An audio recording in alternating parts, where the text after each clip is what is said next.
Broadcasting from the business capital of the world, this is the Podcast Business News Network. Hey, welcome back, everyone. She is our professional of the year, our expert on Chinese medicine, which of course includes acupuncture. And since we've gotten together with her in these segments, I've learned so much, as we all have, but mostly how acupuncture can help and support many health challenges that we have. One of them involves the spine, autoimmune disease, I'm pretty sure it is. Spondylitis is what they call it. I can't say for sure I'm saying that accurately, but we're going to dig into that. You may have symptoms of it, not even know. Challenges with your posture, your spine.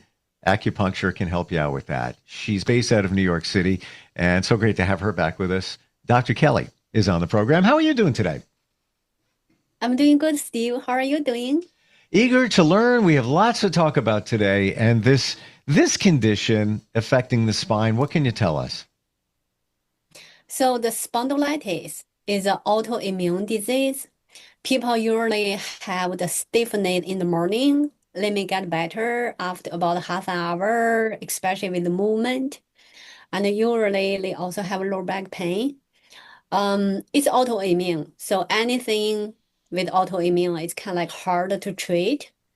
Some people, they have to have the medicine basically for their whole life, to make the symptom, get relieved. Luckily enough, Chinese medicine can help with it. Do you find if it's an autoimmune condition that it's even more challenging because it may be fine and then all of a sudden it pops up again and somebody has a challenge? Time goes on and things are okay. Then let's say factors in your life, stress, whatever it might be, can bring it back on again? Yes, you're right. Like autoimmune usually doesn't matter to Western medicine or Chinese medicine, usually a little bit difficult to treat. First, it's like the gene kind of like something wrong with it. So, and also, like you said, when you have more stress, when you like your posture is not right, when you like sit in front of the computer for a long time, yeah, you will feel more stiff and pain. What are some of the things that somebody experiences with this condition? Well, since the name is basically about the spine, right? Spine is our backbone, basically our body. It's very important to support our body. So when people have this condition, in Chinese medicine, they either have or they have, underlying kidney deficiency, because in Chinese medicine, kidney control the bone. So when your kidney deficient that's a long time, that's a chronic, pretty long term, kind of like problem we need to deal with. We also people can have some cold damp. We call it B, like cold damp rocked in their spine. That's why they have the pain, they have the stiffness, especially in the morning. Why in the morning? Because, at night we sleep, right? We are kind of like don't move, right? Compare with the daylight. In the daytime, you may take a walk. You may, do some Pilates, do some yoga, so you stretch. But at night we sleep. That's why in the morning, they usually feel the pain, feel the stiffness. Some people said, oh, I have to take a hot shower every morning to feel better because hot move the blood, right? Make the blood moving. So, some people have blood stasis. That can also make the pain. So, What's interesting, but also concerning at the same time, is how within Chinese medicine, these things connect to organs in the body. So many of us might think, well, it's the spine, it's the bones. That's separate than the other organs in the body. But you just said, I believe it was the kidney that's responsible. It was yes, the kidney, it's kidney. for the bones. Wow. Kidney control the bone. What can you tell us about that? I find that fascinating.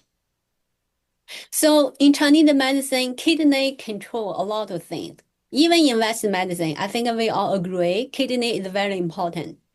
So kidney control the reproduction, kidney control the growth, right? That's very basic. Of course, the kidney can control a lot of other things. For example, go to bathroom, that's also belong to kidneys, And that okay, obligate. so that's one we know, right? That's an obvious one that going to the bathroom is connected to the kidney. Um, I would have no idea that is the kidney is greatly responsible for bone health and bone growth. Yes, usually people who have lower back pain, for example, I may mention before, like younger, right? I'm talking about 20 something. If the girl during their period, they have the lower back pain. I literally had a patient.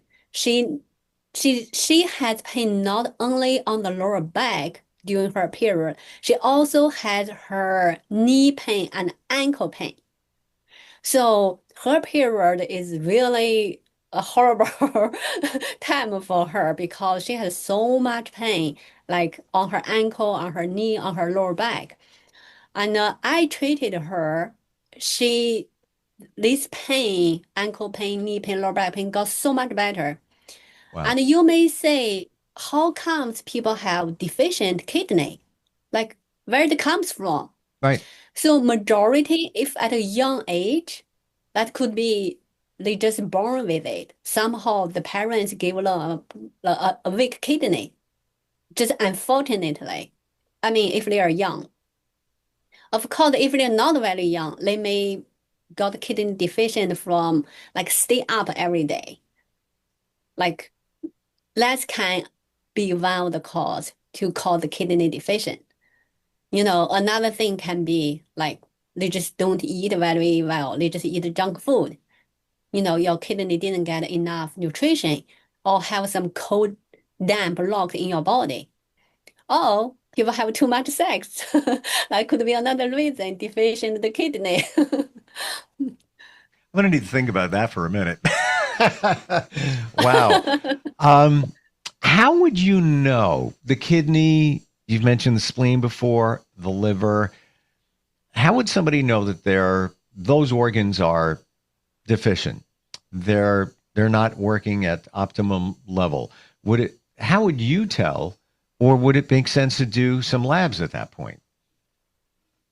Um, yeah, how do I tell? Very simple. Because we are Chinese medicine doctor, we check the pulse, we check the tongue, right? If I see a person's tongue has, the edge is puffy, right? We call it fat tongue. Like if the tongue is puffy, especially with teeth mark, we can Mm. like know this person's spleen is weak. So in that way, I would imagine this person have bloating and gassing almost 100%. That is correct. Like for example, I had this young guy. He's 27. I think he's about 27. He came in for neck pain, and he said it had been 8 years. I'm Mm. like, oh, he had neck pain and lower back pain, not just on the neck. So I said, you're 27. How comes you have pain for so many years? Right. 8 years, which means he got the pain since he was 21.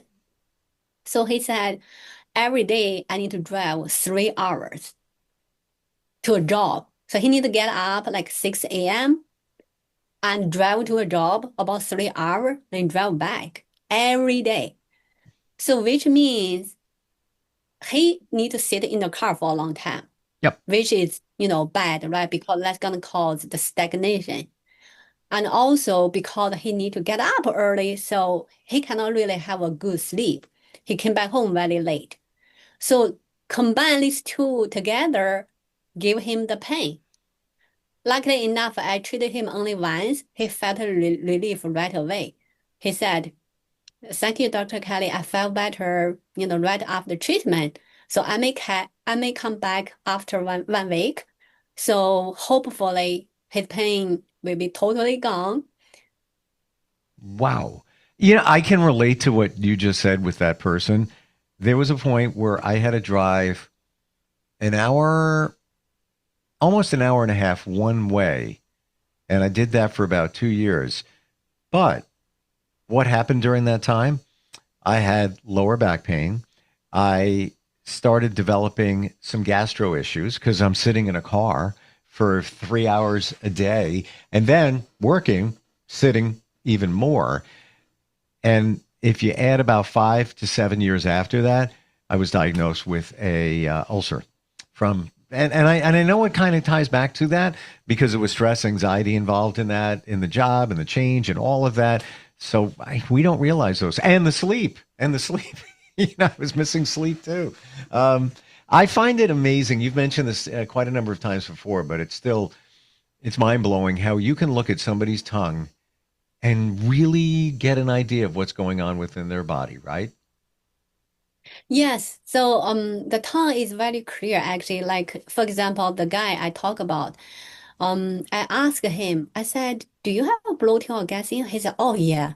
He said it's so bloated, especially after eating salad. So, you know, I of course I'm gonna bring about the spleen, doesn't like the cold, doesn't like the raw food to him. He like, "Oh, I never know that." I said, "Well, since you have bloating, right? Especially after eating salad, so you need to change because nobody like bloating, right? Let's feel horrible. So Hmm. then you have to change." It almost goes against what we're thinking because we're having salad because it's healthier. As soon as as long as you add things to it like a protein and vegetables and things like that. But as I've learned from you, it's cold, not the best thing for you in terms of Chinese medicine. It's raw. You don't cook the lettuce. So while one side looks like, yeah, this is something reasonable to do for your health and your diet, it's really not the best thing in terms of Chinese medicine. And I think many would think, well, lettuce is good. It's good. It's fiber. It's mostly water. You might not even connect the bloating and gassiness to the salad and the lettuce because you're thinking it's healthy and how bad could it be? But definitely makes an impact. We have some emails. I want to go to this one, and you can reach us, by the way, instantfeedbacksteve@gmail.com anytime. Sophia is in Miami. She says, "Thank you very much for these talks. I'm originally from New York and planning to move back there." She says, "What Very good. can you tell us about acupuncture for anxiety and stress related disorders?" Okay, so I do have a lot of patients who have stress and anxiety. Doesn't matter how old they are, because I have like young teenager patient have stress, anxiety. I have people 70 something, 80 something have stress, anxiety. How acupuncture treat anxiety? Because in Chinese medicine, liver control the emotion, especially anger.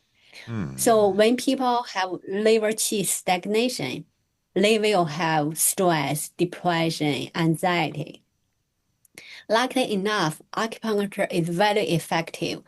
I have so many patients, they have stress, they couldn't have good sleep. They come in, I treat them just once. Almost everyone reported at that night they had such a better sleep than ever. Interesting. All right. San Francisco, we have Priya who says, she asked this question: Is acupuncture helpful for fertility and hormonal balance? Now, I know we talked about fertility, so we could circle back to that, but the balancing hormones, I don't maybe skim that for a second in the past. Yes, fertility, like you said, fertility definitely. I have helped a lot of patients got their babies very healthy. By the way, if you really want to have a healthy baby, acupuncture is a almost a must to make you can go through the pregnancy more smoothly, healthily, and the baby more healthy. Why acupuncture can treat that? Because for example, if people have we call it cold womb. If the womb is cold, the baby not gonna like it. Basically, in Western medicine means you don't have enough blood circulation over there. Then the Hmm. baby don't feel warm, they don't like it, so it's not good. And another thing is people usually have like a morning sickness, for example, when you after you got pregnant. And acupuncture can be very, very helpful. So I have been helping so many patients during their pregnancy.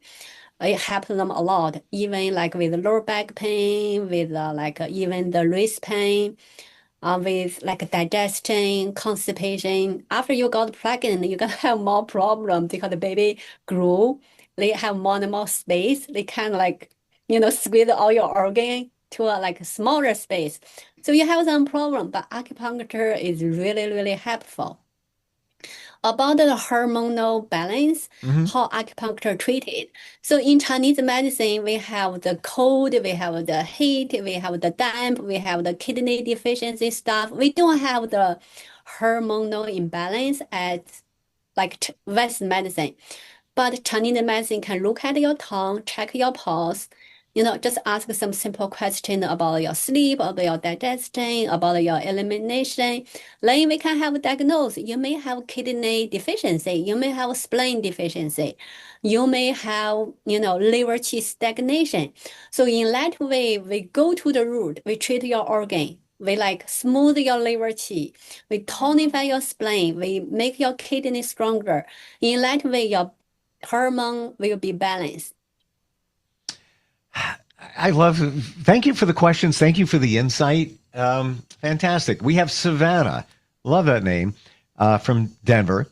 And she checks in instant feedback, steve@gmail.com. And she says, how do acupuncturists decide which points to use for each patient? Is it standardized or customized? Very good question. We have both, actually. Hmm. So most actually individualized. For example, for pregnancy patient, they already pregnant. So we have very basic points for them. Like we always, if the patient have a little bit hard time to find sleep, we have the points behind the ear to make them have better sleep. That's one of the point we're gonna have to use.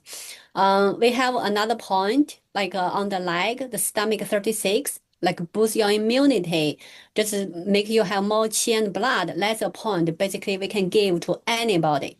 So that's a standard point. For example, kidney 3 on the ankle, we can make your kidney yin and yang both stronger. So that's a point we can give to a lot of patients. Let's kind of like standardized points. Mhm. But of course, depends on your individual needs. We're gonna have, other points just for you. Um, how do you know how to, excuse me, customize those points?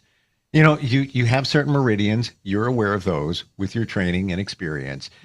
How would you change it up? For example, people who want to lose their weight, well, they come in, they say, Dr. Kelly, I want to lose weight. Sure. Okay, you want to lose weight, right? So I will have some points on the stomach. So help them like move the qi down. So they not gonna have bloating, gassing, or food stagnation to make the digestion getting better. And one of the point I will use to kind of like make them not so hungry, want to eat all the time. Or even they have 3 normal meal, they don't want to eat too much. So there is a point I will use for the people who want to have weight loss. So that's the customer made. I'm not gonna give that point to anybody. Like if a person want to gain weight, I will not use that point because that will make him not want to eat so much. Hmm. It seems like you have a lot of control when it comes to acupuncture needle points. Yes, we have like 365 points or even more Wow. than that because we have points on the head, we have points on the face, we have points on the ear, neck, whole body. So we can choose. If you prefer the points on your body, yes, we can choose that. If you prefer the points on the leg, yes. So they're everywhere almost on our body. We have points. So we can choose face up, we can choose face down, or even lying on the side. So either way, we can help you. And this is not something that, we just made up. We just figured it out last week. This has been around for thousands of years. Got to remember that, and we're still talking about it here in 2026. Let's do acupuncture myth or fact. I'm going to give you a statement, and you tell us whether it's a myth or a fact and give us some background on it. So here we go. First one, acupuncture myth or fact. Once you start acupuncture, you have to go forever. Is that a myth or a fact? Missed. Yep. And why is that? And people think that. That's why I brought that up. That same thing with a chiropractor. That's been a long-term myth that once you go to a chiropractor, well, you got to keep going because they got to, you're not going to feel right. It's a myth, just like with acupuncture. Would you say that it's pretty much maintenance if you want to continue going? Let's say you've achieved your goal. Can you do it? Because I hear that with chiropractic, you would go sort of as maintenance, like for your car. Would it be the same thing with acupuncture? So this question depends who you are. For example, if you're young, you're only 15, you come in for neck pain because you just at night you slept in a bad position, caused your neck pain. I treated you, your neck pain is gone. Do you need to come back? Yes, if you slept on the wrong pillow again, give you another pain. No, if you no pain and you have a good sleep schedule, don't sleep too late, and your digestion is good, so then you don't need to come back. So that really depends who you are. Okay. And your journey, your health journey, and I guess your situation. One more. Acupuncture myth or fact? Acupuncture is just a placebo. Myth or fact? Missed. Yeah. It's not a placebo because one is these points have been used for many like thousands of years, right? And we have book, we use it. Basically we use it. So it's not like you just imagine, oh, I have a point, I got acupuncture. Because if you just imagine, your pain is not gone and your condition didn't get approved. So that's not a placebo. It's actually even more scientific, I think, even higher level than that. I've heard the same thing, that there's studies that show that it can stimulate your nerves. They've studied increased blood flow, triggered the release of certain chemicals, endorphins, and things like that. It's been studied. We're not just making this up again. Wonderful talking with you today. So much info here, and even a chronic condition with the spine. Didn't even know that acupuncture can help with that. You're in New York. Obviously, acupuncture is not a virtual modality. You have to be in person. But certainly for some of the other things, somebody can contact you with herbals and consultation. Kelly121acupuncture.com. Do I have that right? Yes. Kelly121acupuncture.com.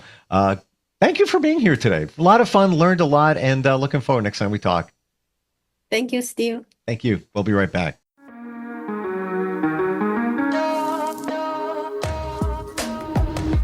Broadcasting from the business capital of the world, this is the Podcast Business News Network.